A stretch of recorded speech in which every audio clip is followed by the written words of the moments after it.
How's it going, everyone? It is Andre Williams, and over here we talk stocks and we focus on one thing. Always protect your profits. And today we're going to be talking about Lucid. So like I was saying in my previous video, don't be surprised if we break through that $34.50 level. We'll be at the $33 range. And look what happened for today. We got that big time pullback. So if you had an opportunity to load up on those puts and so forth, I know you're smiling right now. I won't waste any more time. Let's jump into the agenda. If you're new to this channel, I just want to let you know we have timestamps down below inside the description. But if you're a shareholder or you're thinking about taking a position, I highly suggest you watch this full entire video. So the first thing we're going to go over is the technical analysis. We're going to be taking a look at the overall price action. We want to know support. We want to know resistance. We want to know what the stock looks like in the bearish case scenario and as well as in the bullish case scenario. And then we're going to go on Fintel, taking a look at the recent institutional ownership and short interest information. The reason why this is important because it does have an impact on the way the stock performs.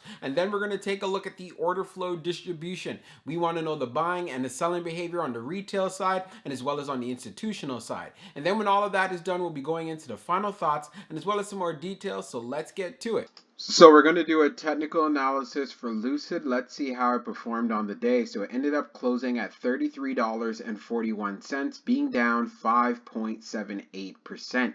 On the low, it tested $32.99, and then on the high, testing $36.88. When we take a look at the volume stats on the day, you can see we traded at 50.297 million shares, and the average volume over 10 trading days is at 38.813 million shares. So we did have above average volume on the day, but you could tell it dealt with a good amount of selling pressure. Now, when we take a look at our chart, which is a daily chart, we can see from the RSI down below, it is at 36.10. And then when we take a look at our moving averages here on the chart, we have strength above the 200-day, but we are below the 100-day, the 21-day EMA, and as well as the 50-day. So like I was saying in my previous video, don't be surprised if you see us getting into the $34 range. We closed at $33.41, so even lower than that. So as far as the pattern is concerned, we are continuing to have this bearish trend. So don't be shocked if you see Lucid going back to $30. This was another area that I did bring up. And if it does break through $30, then the next level that you want to see some sort of strength is right here around the 200-day at $28.85. Breaking through this, of course, this puts Lucid officially into a bear market. If you want to see a turnaround, if you want to see some strength, then of course Lucid is going to have to come back to this $37 level. It had resistance on the day at $36.88. So we know as far as getting above to 37, this is where you'll see more buyers more willing to actually step in, and then you'd see a move going to the 21-day EMA.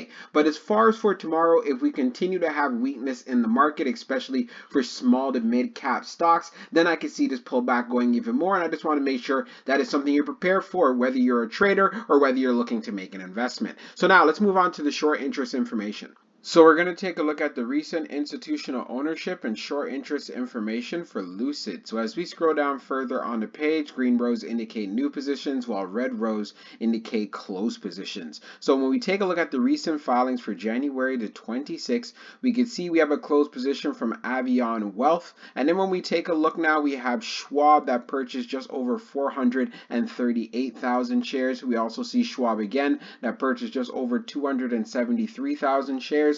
And we also did see Schwab again purchasing just over 245,000 shares. Now, when we take a look at the short interest, for the dark pool short volume ratio, it's at 52.11%, and then for the dark pool short volume, it is just over 6.6 million shares. Scrolling down further on the page, the short shares availability is at 1.1 million, updated 13 minutes ago, and then for the short ball fee rate, it is at 30.11%.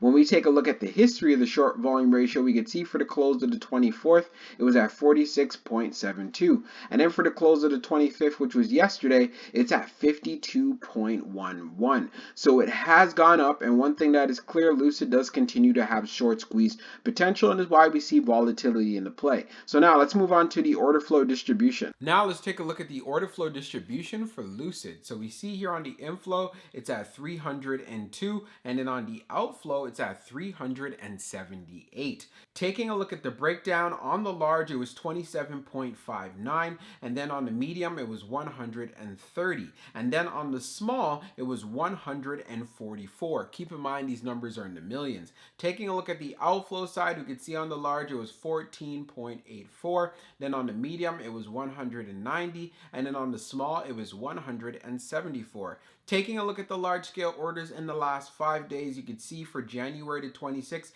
it being that inflow of 12.75 million. So we see whales, institutions, and funds loading up on shares. And then when we analyze the numbers even further for the small scale orders that tends to represent the retail side, we had more selling than we had buying. Then when we take a look at what happened on the medium, we had more selling than we had buying. And of course, since we just covered it, for the large, it represents whales, institutions, and funds, we had more buying than we had selling. And then when we take a look at the turnover ratio, it was right around 3.08%.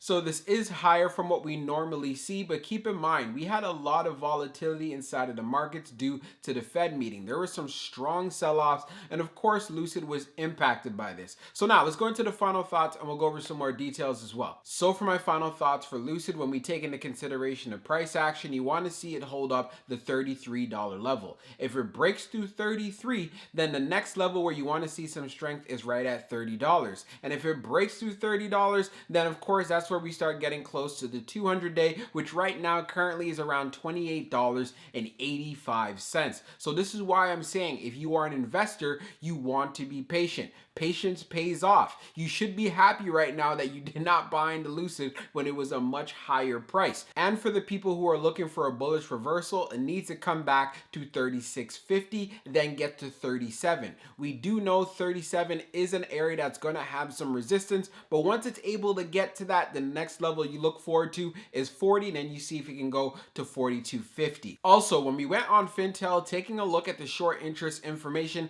it does continue to have short squeeze potential, and we clearly see that institutions have been loading up on shares. We also do see this in the order flow. Yes, we did have a good amount of selling that was happening on the retail side, but again, this is all due to the fact of the market conditions that we had. There were strong sell-offs happening in tech, and we're going to continue to have a volatile market, especially since we are in earnings season. So let's see how Lucid performs going into tomorrow. I hope you can add this to your homework and as well as your due diligence, and we'll be talking real soon.